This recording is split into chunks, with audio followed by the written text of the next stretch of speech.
How's it going, everybody? Welcome to another installment of Job Corps 411. I'm your host, Trey, and this is the pilot episode of Life After Job Corps.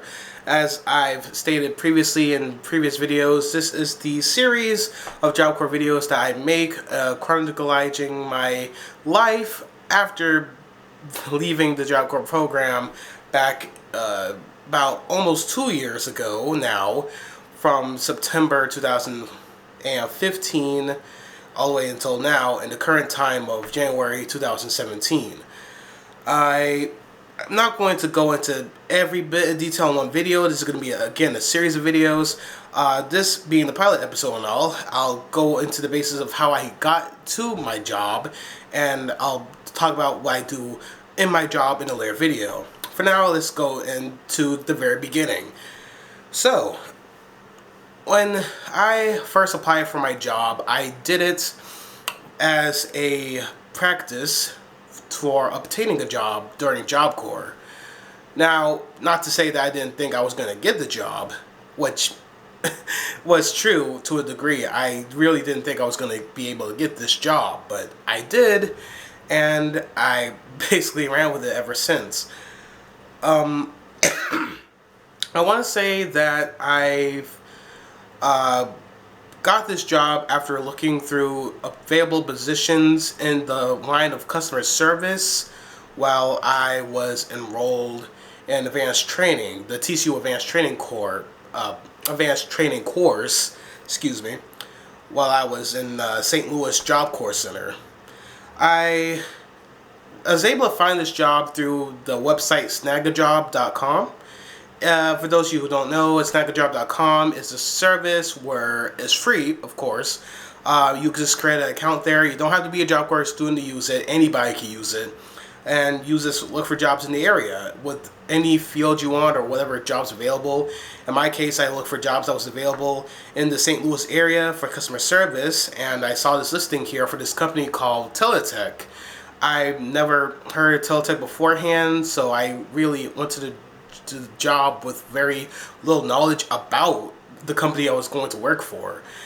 So after I put my application in, I did the online application, created an account with them, a job profile as they like to call it, and also submitted a cover letter, which heads up, cover letters always work, at least in my experience.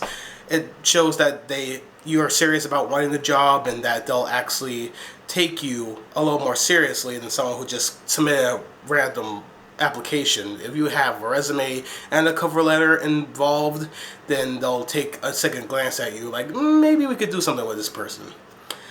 So, back to the job itself. After I applied for my job, I believe it took not even a whole month. It was about maybe a few days, if not the next week, I got a letter back saying that, hey, we received your application and we want to do an interview with you. It's going to be a phone interview, and we're going to basically have you join this conference call with other people, and it's going to be this phone call that you dial in, because the way they had the interview set up is like a phone interview, which is something that was new to Job Corps, because they typically just train you for the traditional type interview, face-to-face, where you're talking to somebody. But in my specific case, since it was an interview I was doing over the phone, that was something they wasn't really prepared for, you see. So they... God bless their soul. They try their best to try to prepare me for the phone interview by having me call the teacher from a different location in the building and just give them general information about what I would do in these scenarios, and basically a mock interview. I did alright for the most part. Way better than the mock interview that I did face-to-face, that's for damn sure. But definitely, in that mock interview I did on the phone, I pretty much killed it, since I already had experience doing phone work, doing a volunteer work-based learning program with the STL TV station in St. Louis, and by doing phone calls at the office in the TCU training building. I already had experience with talking over the phone, and I tried to keep myself from sounding uneducated while on the phone, obviously. So when, I talk to somebody, I make sure that they know they're talking to somebody who knows what the fuck they're talking about, instead of just some random person who pretends they know what they're doing, even though in reality they really don't. So after I did the phone interview, it was mainly a big slideshow that I joined virtually by going onto this website that they sent me through email. And this is another thing, I'll make sure I bring this up again in the next video, but emails played a huge part of the process. Make sure you have an email that you don't mind sharing and putting a lot, because email is essential, especially when you are applying for a job.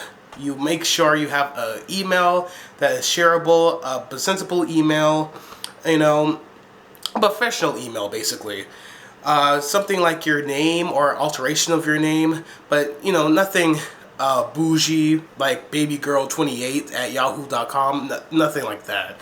A professional email, first name dot last name, or you can just pretty much figure that all by yourself. I'm not going to tell you how to set up your email, but just have one that is professional enough that you could have it ready and accessible. Make sure it's very accessible, because if they need to contact you, like they had to contact me multiple times about the interview and the process of getting hired, then there will be no problem whatsoever. So after I got the interview done with my employer, of course the teachers at TCU wanted to know how I did, how I thought I did, and what's the next step, because usually they let you know what's the next step after an interview apparently. And I told them that according to what I was told, that I would have to take a drug test, which I did, which I'll go into further detail in another video. And after I took the drug test, I was able to be hired. And again, I'm leaving out a bunch of information on purpose, because I'm not trying to overload you all with information on the get-go. Again, this is just a pilot episode, see how this do, and if you want to know more, I'll produce more videos, because I like this off-the-cuff type of documentary type video, because of the fact that I'm not trying to remember general knowledge as much as I'm just doing my best to recall and reproduce information that I already knew that happened to me personally, that wasn't as tragic or as horrible or as memorable as other things that I report about on this channel. So I'm gonna cut the video off here. Let me know what you guys think. If you want more, I'll produce more once again. And the best way you can do that is, of course, leave a like on the video, leave a comment, even better. Let me know if you want more of these. And yeah, that's what I'm going to say for now. And all these months of doing videos, I still don't know how to say goodbye properly, I guess. Thank you once again for watching. My name is Trey, and hope to see you next time. Bye-bye.